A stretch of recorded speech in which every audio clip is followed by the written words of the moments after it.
आपण पाहत आहात RK न्यूज, बातमी तुमची, आवाज आमचा।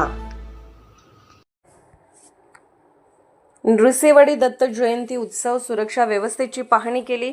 श्री क्षेत्र नृसिंहवाडी येथे दत्त जयंती उत्सव साजरा होत असताना भाविकांच्या सुरक्षेसाठी करण्यात आलेल्या उपाययोजनांची पाहणी करण्यासाठी जिल्हाधिकारी साहेब अमोल हेडगे, SP साहेब, DYSP साहेब, कोल्हापूर महानगरपालिकेचे उपायुक्त, शिरोळचे तहसीलदार अनिल कुमार हेळकर आणि जयसिंगपूरचे PI हाके साहेब यांनी दत्त मंदिर परिसर व संपूर्ण नृसिंहवाडी परिसराला भेट दिली।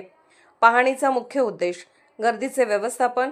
दत्त जयंतीला लाखो भाविक दर्शनासाठी येत असल्याने त्यांची गर्दी सुरळीतपणे हाताळण्यासाठी केलेल्या दर्शन रांगा, बॅरिकेड्स आणि प्रवेश निर्गमन मार्गाची पाहणी करणे। आपत्ती व्यवस्थापन। कृष्णा आणि पंचगंगा नदीच्या संगमावर हे मंदिर असल्याने नदीपात्राजवळील सुरक्षा आणि आपत्कालीन परिस्थितीत त्वरित मदत पोहोचवण्यासाठी 2 यांत्रिक बोटीसह आपत्ती व्यवस्थापनाला लागणारे सर्व साहित्य उपलब्ध केलेल्या तयारीची खात्री केली। मंदिर परिसर आणि संपूर्ण वाडीमध्ये पुरेसा पोलीस बंदोबस्त तैनात आहे की नाही, तसेच वाहतूक व्यवस्था योग्य प्रकारे केली आहे की नाही याची तपासणी करणे। भाविकांना सूचना।